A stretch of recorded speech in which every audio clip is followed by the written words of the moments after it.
My self professor doctor Deepak Singh, allied science specialist. आज एक obstetric का एक इम्पोर्टेंट टॉपिक्स एमनियोटिक फ्लूइड, जिसके बारे में बात कर रहे हैं। एमनियोटिक फ्लूइड को हम लिक्विड भी बोलते हैं, एमनी भी कहते हैं, और ऐसे हिंदी में लोग ऐसे क्या बोलते हैं, इसको पानी भी बोलते हैं।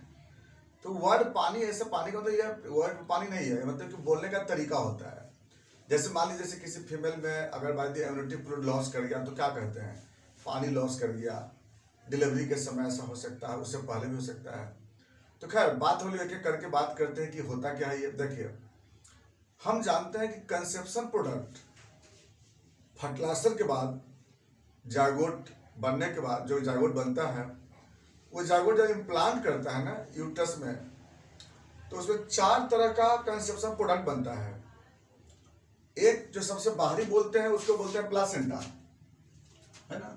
देख रहे हैं बाहर ये वाला, इसको प्लासेंटा कहते हैं। यूट्रस तो खैर मदर का पार्ट हो गया। नंबर 2 ये एमनियोटिक फ्लूइड होती है, ये अम्बिलिकल कॉर्ड, ये फीटस। ये टोटल 4 पार्ट जो होती है ना, ये कंसेप्शन प्रोडक्ट कहा जाता है। अभी 4 पार्ट में एमनियोटिक फ्लूइड का एक बहुत बड़ा रोल है यहाँ पे। शायद इसके बगैर ये फीटस का डेवलप भी नहीं हो पाता है। खैर बहुत सारी बात इसके फंक्शन बताएंगे। तो amniotic fluid is a types of या parts of conception product and its have various function during pregnancy and during labour. दोनों जगह इसका फंक्शन होता है एमनियोटिक फ्लूइड का। अब बात करते हैं हम लोग एमनियोटिक फ्लूइड के प्रोडक्शन के बारे में, या कि बनता किससे है, कैसे बनता है। एमनियोटिक फ्लूइड जो होता है वो 3 स्टेज में बनता है। स्टेज 1 ये जो बनता है 8 वीक से लेकर के और 12 वीक तक गेस्टेशन पीरियड में ये बनता है। ये तो शुरू में बनता है 8वें वीक से बनना स्टार्ट होता है। तो उस समय से लेकर जो पहला स्टेज जो बोलते हैं लोग, प्राइमरी एमनियोटिक फ्लूइड बोलते हैं इसको हम लोग। अब ये जो एमनियोटिक फ्लूइड होती है, यह एमनियोटिक फ्लूइड बनता कहाँ से है, साइट देख लेते हैं। तो डिसिडुआ से बनता है ये। जो डिसिडुआ जहाँ पे बनना अभी स्टार्ट होता है, वह अम्बिलिकल यहाँ पर प्लासेंटा जो बनना स्टार्ट होता है, तो शुरू का जो एमनियोटिक फ्लूइड होता है वो बनता है डिसिडुआ से। इसमें मदर का प्लाज्मा कंपोनेंट ज़्यादा होता है। प्लाज्मा कंपोनेंट में जैसे प्रोटीन, ग्लूकोज, एमिनो एसिड, ये सब होता है। इसीलिए इस समय का जो आपका जो एमनियोटिक फ्लूइड होता है ना, इसका पीएच 7.5 होता है, लगभग अल्कलाइन होता है। और जो कंपोनेंट होता है उसमें जो मदर का कंपोनेंट ज़्यादा होता है, जो इसमें सॉलिड सब्सटेंस ज़्यादा होता है। सॉलिड सब्सटेंस जिसमें आपको बताया कि ग्लूकोज लगभग 30 से 40 मिलीग्राम 30-40 मिलीग्राम ग्लूकोज प्लस कुछ एमिनो एसिड, ये सब सब्सटेंस इसमें होता है। जो सेकेंड जो होता है एमनियोटिक फ्लूइड, जिसको लोग सेकेंड स्टेज या इंटरमीडिएट एमनियोटिक फ्लूइड बोलते हैं, ये 12 वीक से लेकर के और 20 वीक तक ये बनता है। ये कहाँ से बनता है, इसका प्रोडक्शन कैसे होती है। ये जो बनता है ये फीटस के स्किन से बनता है। बच्चा का जो स्किन होता है उसके द्वारा वो बनता है, क्योंकि उस समय जो स्किन होता है वो सिंगल लेयर का होता है, इसलिए उसी के स्किन से ये जनरली फिल्टर होकर के और वो जो फ्लूइड होता है वो तैयार होता है। और बाकी कुछ अमाउंट में जो प्लास्टिक लेयर बनता है ना, एमनियोन लेयर, उससे फॉर्मेशन होता है थोड़ी थोड़ी। और उसके बाद ये जो बना यहाँ पे, इसका जो पीएच होता है ना थोड़ा सा घटता है, यानी कि 7.3 और 7.2 के लगभग इसका पीएच होता है। कलर स्ट्रॉ कलर का होता है ये, और इसमें ग्लूकोज का अमाउंट थोड़ा सा डिक्रीज होता है, और इसमें एमिनो एसिड इंक्रीज होता है।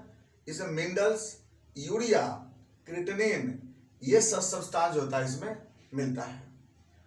अब जो तीसरे नंबर का जो एमनियोटिक फ्लूइड होता है, थर्ड नंबर, इसको बोलते हैं लोग मैच्योर या सेकेंडरी एमनियोटिक फ्लूइड। ये जो होता है ना 20 वीक से लेकर के और टिल बर्थ तक, टिल बर्थ इतना तक ये जो होता बनता है।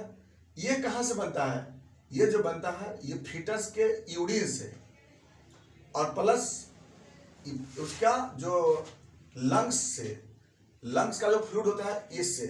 तो दो चीज से बनता है। जैसे मान लीजिए 24 घंटा में 1 लीटर यूरिन अगर बन रहा है, एमनियोटिक फ्लूइड बनता है 1 लीटर, तो 700 ml यूरिन और 300 ml लंग्स का फ्लूइड, दोनों मिलाकर क्या बनता है? Amniotic fluid. इसको बोलते हैं लोग क्या?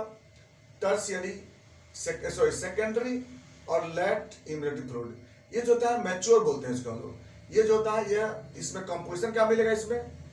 तो urea, uric acid, creatinine, water, electrolytes, trace amount of amino acid and glucose. PH, इसका पीएच घटता है। इसका पीएच होता है लगभग 6.5 के लगभग, यानी कि धीरे धीरे थोड़ा सा स्लाइटली एसिडिक हो जाता है। चलिए, यह एमनियोटिक फ्लूइड के बारे में तो समझ में आ गया। अब हम लोग बात करते हैं इसका फंक्शन के बारे में।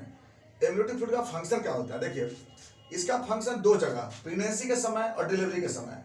प्रेगनेंसी के समय क्या फंक्शन होता है कि ये जो सबसे पहला कि इस फ्लूइड के कारण ही बच्चा फ्लोट करता है इसके अंदर। नंबर 2, इसकी वजह से अम्बिलाइकल कॉर्ड में किसी तरह का कंप्रेशन नहीं होता है। नंबर 3, फीटस के डेवलपमेंट में हेल्प करता है, क्योंकि इसके डेवलप में किसी तरह का प्रेशर और प्लस फ्रिक्शन नहीं लगता है, क्योंकि हम जानते हैं कि फीटस का बॉडी बहुत सॉफ्ट होता है। तो इसके कारण क्या होता है, फिर जो होता है डेवलप होने में कोई दिक्कत नहीं होता है। इसका वेट जो होता है यह इसमें हल्का हो जाता है, किसी तरह का बाहरी प्रेशर, फ्रिक्शन, इंजुरी नहीं होती है। यह एक तो शॉक एब्जॉर्बर का काम करता है, बॉडी टेम्परेचर को मेंटेन करता है, टेम्परेचर को यह रोकता है, बाहरी टेम्परेचर को यह मेंटेन कराता है बाहर टेम्परेचर से। तो अगला फंक्शन, इसके कारण जो होता है, जो प्लासेंटा है वह इंडोमेट्रियम से अटैच रहता है, लूजली अटैच रहता है, और नहीं तो क्या हो जाएगा, फॉल कर जाएगा यहाँ पे। तो यह भी एक फंक्शन है। एमनियोटिक फ्लूइड के कारण जीआईटी ट्रैक्ट बनता है, मतलब कि जीआईटी ट्रैक्ट या फिर नेजल ट्रैक्ट, ये सब ट्रैक्ट का फॉर्मेशन होता है इसमें एमनियोटिक फ्लूइड के कारण। ये तो हो गया इसका फंक्शन प्रेगनेंसी के समय। डिलीवरी के समय क्या दिक्कत फंक्शन है इसका? इसी के कारण जो होता है फॉर वाटर और हिंड वाटर बनता है। फॉर वाटर से हेड का डिलीवरी, उसमें फ्रिक्शन नहीं होती है, और हिंड वाटर से बॉडी का डिलीवरी, उससे फ्रिक्शन नहीं होता है। एमनियोटिक फ्लूइड अगर नहीं होगा ना तब फ्रिक्शन लगेगा, और फ्रिक्शन लगेगा तो उस केस में क्या होगी, फिर डिलीवरी संभव नहीं हो सकता है, पूरा बॉडी इंजोर्ड कर जाएगी। अम्बिलाइकल कॉर्ड फ्री रहता है, अम्बिलाइकल कॉर्ड में कोई कंप्रेशन नहीं होती है, और प्लस जो फीटस का हेड है उसको रोटेशन में हेल्प मिलती है, फ्रिक्शन लेस बनता है। यह होता है उस समय। इसके बाद सबसे इंपॉर्टेंट जो होता है, जो वेजाइनल कैनाल्स पे बहुत सारे बैक्टीरिया होता है, ऑर्गेनिज्म होता है। तो डिलीवरी के समय ये जो एमनियोटिक फ्लूइड होता है डिस्चार्ज होकर के सारे रास्ता को क्लीन करता है, एक तरह से एंटीसेप्टिक का काम करता है, और इससे जो होता है किसी तरह का बच्चों को इन्फेक्शन नहीं होती है। यह है इसका फंक्शन।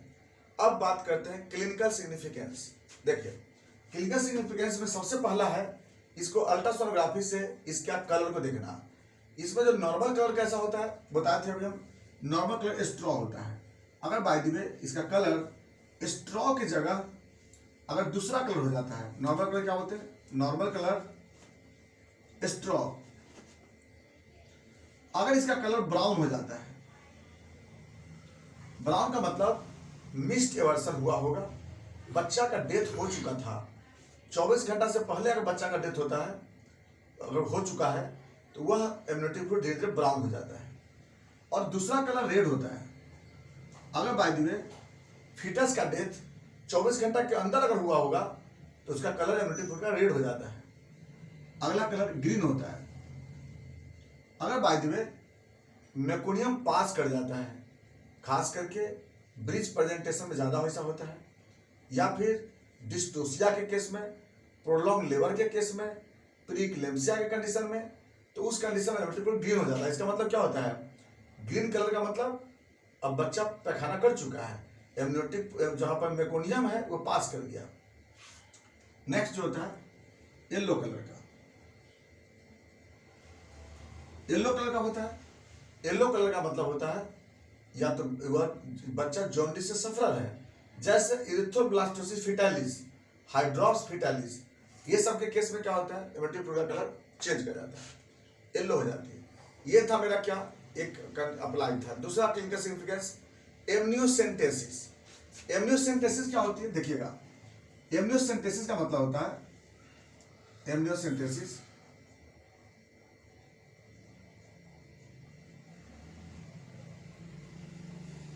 एमनियोसेंटेसिस में क्या होती है कि एमनियोटिक फ्लूइड को एस्पायरेट करके और उससे कुछ डायग्नोसिस करते हैं, उस कंडीशन को क्या बोलते हैं, एमनियोसेंटेसिस।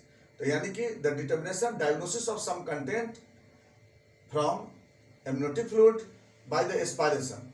तो एस्पायरेशन करके निकालते हैं। अब क्या करते हैं इसको, अब इस तरीके इसका करते क्यों है एमनियोसेंटेसिस, देखिए फीटस का क्रोमोसोमल डिजीज को देखने के लिए, जेनेटिक डिजीज को देखने के लिए, जेनेटिक डिजीज के लिए, ब्लड ग्रुप के लिए, सेक्स डिटर्मिनेशन करने के लिए, और प्लस देखिए ये तो इलीगल होती है लेकिन लोग इसका मिसयूज करते हैं, और साथ साथ कोई जैसे रुबेला इन्फेक्शन इसको पता लगाने के लिए, इसके लिए क्या करते हैं लोग, एमनियोसेंटेसिस। सबसे ज्यादा इसका रोल कहाँ पे है, क्रोमोसोमल डिजीज और प्लस जेनेटिक डिजीज के लिए, जैसे क्रोमोसोमल ट्राइसोमी डिजीज के लिए filter syndrome, Down syndrome, Patau syndrome, Edward syndrome, Warkany syndrome, ये सब सिंड्रोम को जानने के लिए हम लोग क्या करते हैं, एमनियोसेंटेसिस कराते हैं। अब बात करते हैं कैसे करते हैं। अच्छा, एक इससे हम लोग एक और हेल्प मिल जाता है, लंग्स का डेवलपमेंट प्रॉपर हुई कि नहीं ये भी पता लग जाता है इसमें, लेसिथिन और स्फिंगोमाइलिन को रेशियो को देख करके। अब बात करते हैं इसको करते कैसे। सबसे पहले क्या करते हैं, अल्ट्रासोनोग्राफी गाइड के द्वारा एक नीडल को पंक्चर करते हैं, और पंक्चर करके और यहाँ से एमनियोटिक फ्लूइड को निकाल लेते हैं। लगभग 10 ml एमनियोटिक फ्लूइड निकालते हैं। निकालने के बाद अल्ट्रासोनोग्राफी गाइड के द्वारा निकाल करके और उसके बाद इसको हम लोग जांच करते हैं, और पेशेंट को क्या करते हैं, जांच करते समय वहाँ पर थोड़ा सा अनेस्थीसिया दे देते हैं और उसका एक्सपायर्ड करके निकाल लेते हैं। इसका तरीका हम लोग नेक्स्ट वीडियो बताएंगे, पूरा लंबा प्रोसीजर बताएंगे आपको यूनिवर्सिटीज के बारे में। तो अच्छा, इसको नहीं कब करते हैं, अगर मदर 3H से सफर हो, HIV, hepatitis B, hepatitis C, अगर सफर होता है, अगर मदर अगर एनीमिक हो, थ्रोम्बोसाइटोपेनिया का डिजॉर्डर सफर हो, तो ये सब केस में जो होता है हम लोग एमनियोसेंटेसिस नहीं करते हैं, अवॉइड करते हैं। अब बात करते हैं हम लोग इसके आगे, ये तो एमनियोसेंटेसिस देख लिए हम लोग, कहाँ कहाँ यूज करते हैं ये भी देख लेते हैं। अब इसका कॉम्प्लिकेशन ये हो सकता है एमनियोसेंटेसिस में कि फीटस इंजोर हो सकता है, प्लासेंटा रप्चर हो सकता है, वहाँ पे प्री टर्म डिलीवरी हो सकती है ना, इन्फेक्शन हो सकता है। ये सब कंडीशन होता है, कभी कभी देखने को मिल जाता है कॉम्प्लिकेशन के लिए। 3 दिन तक इसलिए हम लोग मॉनिटरिंग रखते हैं, 3 दिन सुपरविजन रखते हैं इसको। अब बात करते हैं इसका अप्लाइड के बारे में, अमाउंट के अप्लाइड के बारे में। 2 तरह का इसका अप्लाइड होता है, एक होता है ओलिगोहाइड्रामनियोज, ओलिगोहाइड्रामनियोज,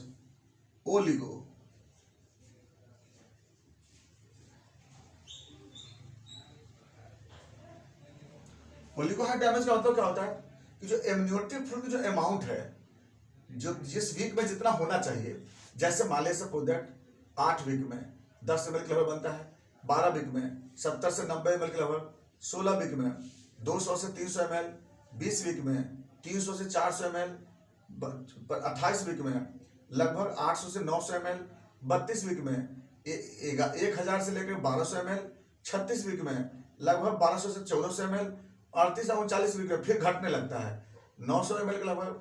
तो इस तरह से क्या होता है ना कि अलग अलग अमाउंट होती है, जो कि हम लोग एमनियोटिक फ्लूइड इंडेक्स से पता लगा लेते हैं।